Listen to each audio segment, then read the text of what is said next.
Welcome to the morning update. I'm Erin Ramsey. Some lockdown restrictions are being eased in New South Wales today. Fully vaccinated adults who aren't in Sydney's local government area hotspots can now gather in groups of 5 outside. That limit does not include children under 12. Residents in the 12 areas of concern are allowed an extra hour of outdoor activity. Australia's COVID vaccine rollout is expanding today. Children aged 12 to 15 can now book in for a Pfizer jab through a GP or Commonwealth-run vaccination clinic.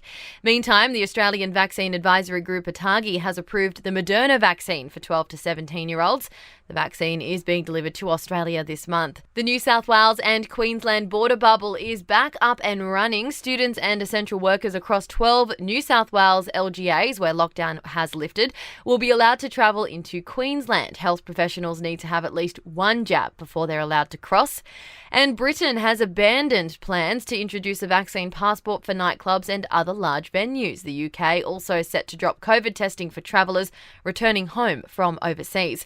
To sport, Daniel Riccardo has won the Italian Formula One Grand Prix ahead of Lando Norris and Valtteri Bottas. It's his 8th Formula One victory. Riccardo says he's had a good feeling about the race. There was something in me on Friday. I knew something good was to come, so let's just say that. Max Verstappen and Lewis Hamilton were involved in a crash that knocked them both out of the race.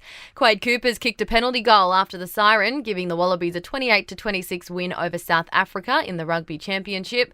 Cooper kicked 8 from 8 to finish with 23 points. And in tennis, Novak Djokovic plays Daniil Medvedev this morning in the final of the US Open. A win will give Djokovic a calendar Grand Slam, the first since Rod Laver in 1969. In entertainment news, spoiler alert for any fans of Survivor or The Voice. After a grueling finale challenge, Hayley has been crowned the winner of Survivor Australia Brains vs Brawn. Meantime, on The Voice, Bella took out the win thanks to Australian voters, her coach, Team Guy.